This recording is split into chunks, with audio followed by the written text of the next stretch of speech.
welcome to The Bottom Line. I'm John F. Harrison. I'm a certified financial planner and ordained minister, president of Aspire Financial Advisors, and I'll be your tour guide through all things financial on this show, whether the topic is the economy, your retirement, paying for college, managing your investments, dealing with debt. If it affects your money, it affects your life, and we'll talk about it here. We'll be covering only one primary topic on each episode so that we can go as deep as you need us to go. In this episode, we're going to talk about your automobile, your ride, your wheels, whatever you drive, whether it's an SUV, a crossover, a truck, or just a normal car. I'm going to use the word car to mean any and all of those things. Whatever you drive, it is probably the most expensive piece of personal property that you have. So we're going to talk about how to get the most use and the most enjoyment for the least amount of money out of your vehicle. Before we go there, we need to pause for a quick break, and I'll see you on the other side.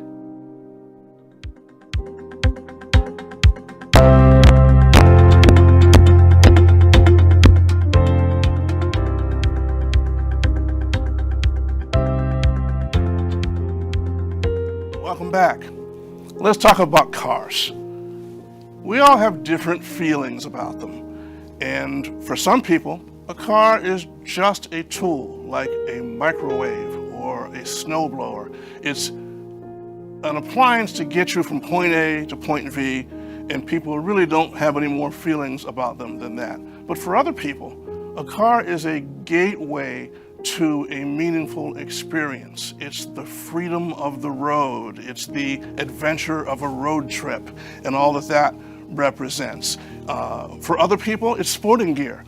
It's the equipment they use in fun recreational activities. It could be autocross, it could be road rallies, driving schools, drag racing, club racing, all these things. I've done a couple of those things, and I gotta say, the adrenaline rush can be a little habit forming.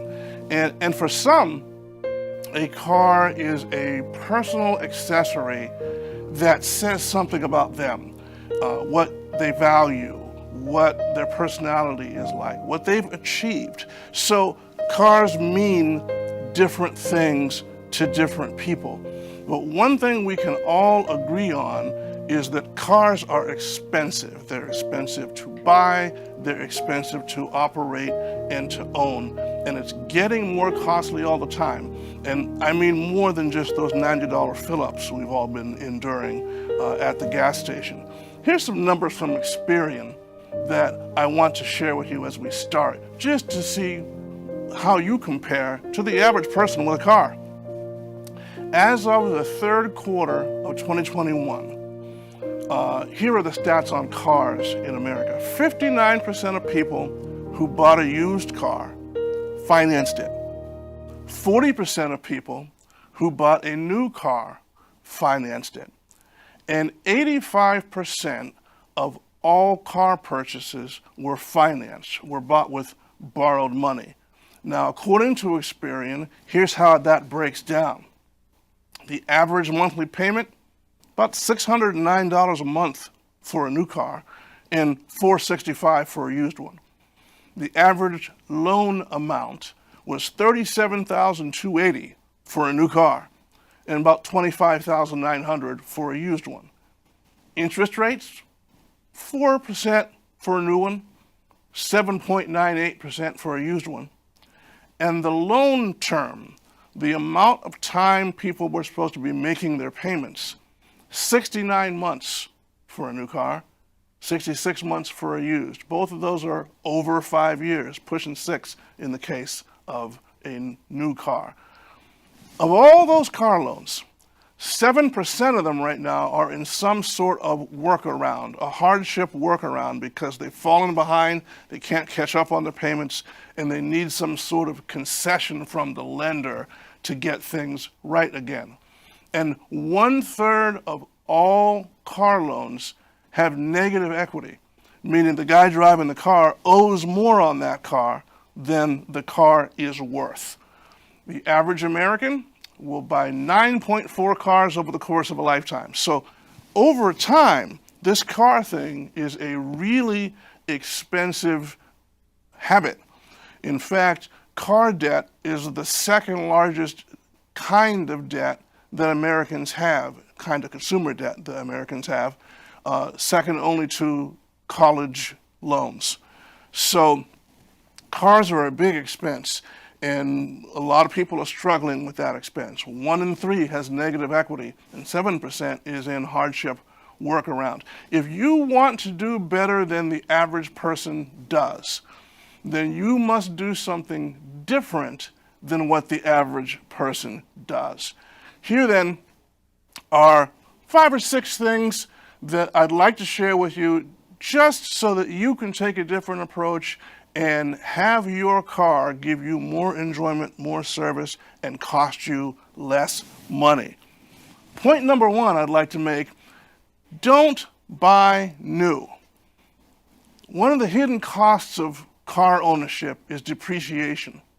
And I say hidden because it's not like you get a bill in the mail for depreciation and you have to write the depreciation check. So we don't see it, but it is something that we pay. Depreciation is how a car loses value after you buy it. The typical used car, the typical new car, loses 20% of its value in its first year. Big vehicles like pickup trucks and full-sized SUVs can lose even more, typically 30% in the first year. And they'll lose fully half their value by the end of 5 years. Now, if you buy used, somebody else has already taken that big depreciation hit for you. It's just financially a little smarter. As a culture, Americans have had a long-standing bias against used cars, and it dates from back in the day when cars didn't last very long. A 100,000-mile car was all used up and didn't really have any anticipated future life. And the feeling was that people who were well off and doing okay bought new cars, and only poor people bought used cars. And that bias that we got from the 50s, 60s, and early 70s has stuck with a lot of people. And so we feel somehow a little less than if we're buying a pre-owned car. But the numbers don't lie, and it is simply smarter to let someone else take that biggest chunk of loss through depreciation rather than taking it yourself. So point number 1, don't buy new. Used cars today last longer. They can look great for many years. I've got a friend who drove his BMW 3 Series for 465,000 miles and then sold it. So cars last a lot longer now than they used to. No shame at all in buying used, and it's financially better for you. Point number 2 that I'd like to make is don't finance the car. A standard principle of finance is that you don't finance depreciating assets. You know, if you buy a living room couch at a furniture store, and instead of paying cash for that couch, you finance it on the furniture store's credit card, the couch is worth practically nothing in a year or two, and you're making payments on it that inflate the price beyond what the actual sale price was. The same is true for a car. Paying it off over time with interest means you ultimately pay way more for the car than the actual price you agreed on in the purchase and sales agreement. Remember the average stats we looked at just a moment ago? The average new car transaction is $42,307 as of the last quarter of 2021. The average person puts down $5,500, it's about 13%, and finances the rest for that 66 or 69 months. And those payments, combined with your down payment, totaled $47,000 and change, or $5,000 more than what you think you paid for the car. So doing that with something that depreciates is one of the reasons why so many borrowers are upside down. They owe more on the car than it's worth. They're underwater is the slang. And It becomes a problem if certain things happen. If the car is in an accident and gets totaled, the insurance company writes you a check for less than you owe the bank, that's a problem. If the car is stolen, that's a problem. Even if you just need to trade the car in, if you owe more than the car is worth, then you have that negative equity you have to do something with, and what most people do is they roll it over into their next loan, and it snowballs. They get deeper and deeper and deeper in the hole. If you pay cash for a car, you never have a payment, you cannot have negative equity, and so you avoid that whole problem. Another problem with financing, especially for longer term notes, is you reach what I call the pain period. And the pain period is where you are when your new car is out of warranty, but you're not out of payments. Now you're paying your monthly payment on top of all maintenance and repairs. And that gets so expensive, people get stressed, they start to hate the car, they feel like they can't afford what is really normal maintenance and repairs, and then they're out looking for another car to repeat the process and roll all their negative equity over. So if you pay cash in the first place, you can avoid that whole can of worms and just be in so much better of a financial position. Point 3. You want to get the most out of your car and the most enjoyment out of it. Skip the dealer. Since you're buying used, and since you're not financing, you don't need the car dealer. You can buy your next vehicle from a private party seller rather than from a dealer. Now, some people will say, wait a minute, why would I do that? If I buy from the dealer, it's more convenient. He's got 50, 60, 70, 200 used cars there for me to look at all in one place. He's going to have some kind of warranty on the used car. A private party seller won't have that. But here's the thing. The biggest determinant as to how reliable and long-lasting your car is going to be is how it was maintained from new. Did the original owner change the oil every 5,000 miles or every 15?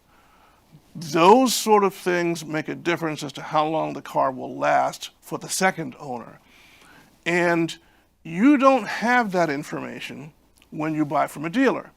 You don't have any of the background on the car. Sure, you may have a Carfax report, but you don't have the history of what was done to the car and when. But when you buy from a private party, the right private party, they'll have records, and they will be able to tell you everything that was done and when it was done, and you'll have a much better sense of whether this will be a good car for you to invest in and have a long-term ownership experience that you will like.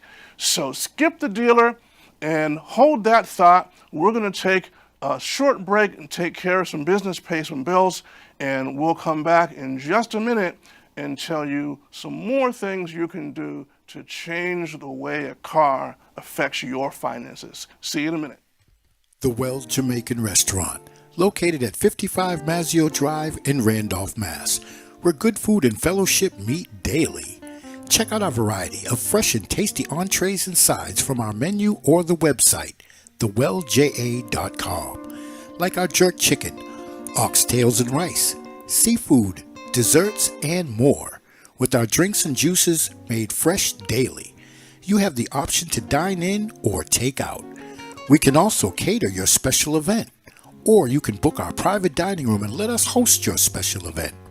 At the Well Jamaican Restaurant, we pride ourselves on providing superior quality food and beverages, and of course, great customer service. Next time you're in the mood for Jamaican cuisine, meet us at the Well Jamaican Restaurant.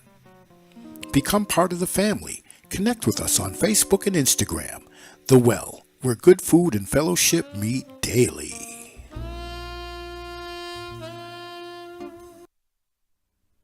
Welcome back to The Bottom Line. We've been talking about your car, and so far we have said things you can do differently than other people typically do, that you have a financially better and more rewarding experience with your car. We've said so far, don't buy new, Don't finance it and skip the dealer.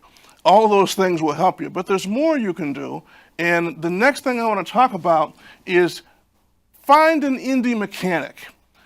And what I mean by that is a lot of people feel that when their car needs service, they need to go back to the dealer they bought the car from, or at least a dealer of that brand car, to get the service done.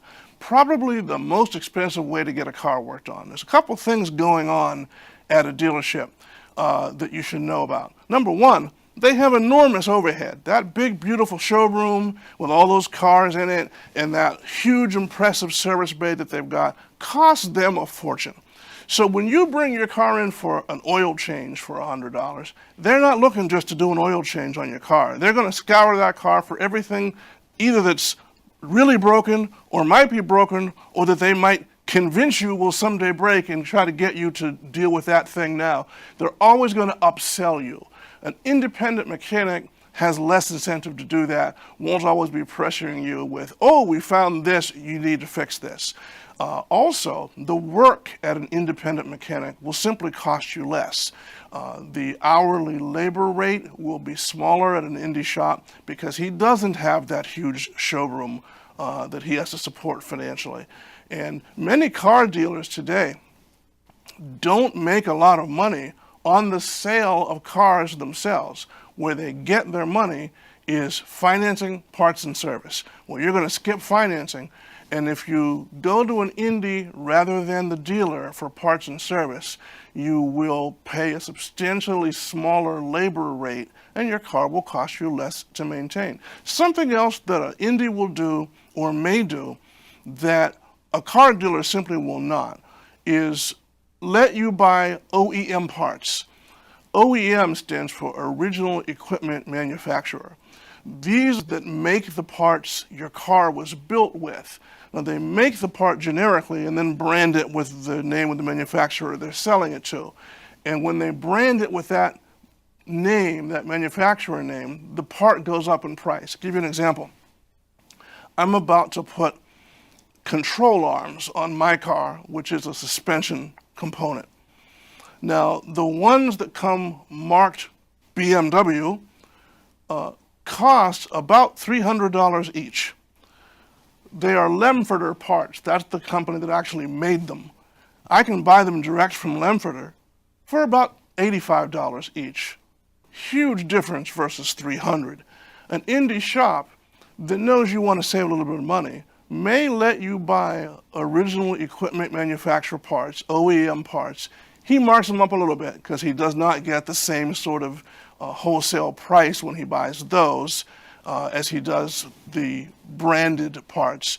But if he buys OEM parts and marks them up a typical 20%, that's still going to be way cheaper than getting the parts that you're forced to get at the dealership, which are the branded ones. And there's no difference in quality or construction because they're made by the exact same people. So for both of those reasons, getting an independent mechanic can save you a lot of money versus using the dealer. So find a good independent mechanic. I would also say, just to avoid problems, avoid the quick lube type oil change places, and don't get mechanical work done at the big, let's say, the tire chains or the muffler chains. Use a tire chain to get wheels and tires and nothing else, and use an independent shop that knows your kind of car to get mechanical work done. When you go to an indie, you'll know the individual person that's working on your car, and they'll know you and get familiar with your car. And over time, that's just a much satisfying arrangement than going to a big dealer and there's always somebody else working on it and you never really see them or meet them and that sort of thing. So find a good indie. Now, one of the objections that will come up is when you talk about don't buy new, people will worry about used cars because they'll have higher maintenance costs, or at least that's what people feel, versus a new car with a warranty. And that brings us to point number 5, which is it's about total cost and not just maintenance and repairs. Older cars compared to newer ones will have a lower purchase price. They will have lower sales tax because that's a percentage of the purchase price. They will have lower excise tax every year because excise tax in Massachusetts, for instance, is $25 per thousand of value. So a car that you purchased for $10,000 will have a lower excise tax than one you purchased for 40 or 45 or 50. So lower purchase price, lower sales tax, lower excise tax, lower insurance costs, all on the used car. Now, on the other side, you will probably have higher maintenance costs and repair costs on the used car than you would on a newer one. But think about total costs, not just maintenance costs. And here's the short rule. Maintenance and repairs on a used car are always less money than payments on a new one. You're adopting a new approach to these things and avoiding the whole payments on all those other high costs in exchange for having to pay for some maintenance and repairs that you wouldn't on a brand new car. But maintenance on an older car is always less expensive than payments on a new one. It's just the way that it works. By the way, let me give you a little bit about the difference between maintenance and repairs. Maintenance is what you do to avoid repairs. Maintenance is what you do to keep things from breaking. Repairs are what you do after they've broken. It's a general rule. Maintenance costs less than repairs and saves you the aggravation of things going wrong at an inopportune time. So keep up with the maintenance. Everyone does their oil changes. They may not do their coolant system flushes. They may not do their brake fluid flushes. They may not keep up with a lot of the maintenance as long as something isn't broken. But if you do, then your car will break less frequently and you will pay less overall to maintain the car if you stay with maintenance and have fewer repairs. And speaking of maintenance and repairs, there's one other issue I want to bring up. And that's this fallacy that if you have an old car, you can end up having a repair that's not worth doing because the repair costs more than the car is worth. Example, if the transmission dies in your car and your car is 10 years old and is worth $3,500 and the transmission replacement is going to be $6,000, a lot of people will say, wait a minute, why would I do that? It's worth more than the car. I shouldn't do this. Time for me to get a new car. But that's kind of a false way of thinking. It's the value of the repair versus the value of the car is irrelevant. What's relevant is what would it cost you to buy an equivalent car. We got that it's not worth it idea from insurance companies. And they're doing a different thing than we're doing. An insurance company looks at your car and says your car is worth $8,000 and you're going to have a $7,000 repair and it's probably going to go over budget, and we just want to get out of this for the smallest possible check. So they'll total your car, and that will be the end of that. They get out of it for the smallest possible check. They have a contract with you to give you money, and they want to give you as little as they have to. But as the owner of a car, you're not thinking like an insurance company. You don't really have to care what the repair costs compared to the value of the car. You only have to think about, what will this repair cost? If I don't do it, can I go out and get an equivalent car, a functionally equivalent car, and spend less money to do that?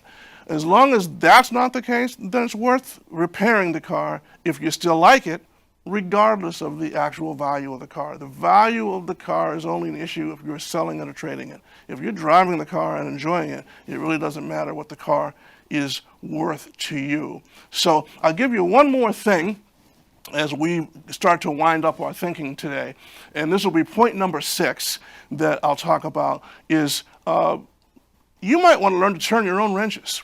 We talked about how much money an independent mechanic might save you, $30, $40 per hour of labor time or more. But one of the things that turns out to be kind of fun is realizing that a lot of the routine things you can do yourself. You get a couple of hand tools, you get a mechanic's manual for your car, and suddenly You're doing your own oil changes, and you're fixing your own leaky gaskets, and you're doing so many things that you used to just automatically pay someone to do. It can be fun, it can be a hobby, it can give you pride of ownership, and it will save you a fortune over having to go to a pro every time some little need arises in your car. Those 6 things taken together will really cut significant money off of what it costs you to drive your car, own your car, and because it's not bankrupting you every year, then you'll enjoy that car a whole lot more. Hey, we're going to take one more quick break, and when we come back, we'll wrap things up in just a minute. People say I've got a great smile. Well, I have to say, this is all thanks to the professional team at Beacon Dental Group right here in Dorchester, Massachusetts. I've got world-class dental care. Beacon Dental Group has expert and caring staff dedicated to providing the most advanced and satisfactory treatment in all aspects of oral health. Their services are designed to meet your needs and give you a perfect smile, too. General checkups, cosmetic surgery, Gemini laser service, and advanced procedures, all in a state-of-the-art facility. Call or visit Beacon Dental Group today, 1026 Blue Hill Avenue, Dorchester, Massachusetts, or call 617-282-2146 for a smile that lights the world. Welcome back, and we're about to wrap things up and summarize where we've been. You may be thinking at this point, as you consider the 6 bulleted points that we talked through, you may be thinking, but that's not what most people do. And that's the point. You don't want to do what most people do, because with their cars, most people are in a bit of a mess. And so the popular thing is almost never the wise thing. You know, those of you who are Bible readers know there's plenty of Bible for that. Woe unto you when all men think well of you, or, you know, there's a path that's wide and popular and leads to destruction, and there's a path that's straight and narrow and leads to life, and few people find that one.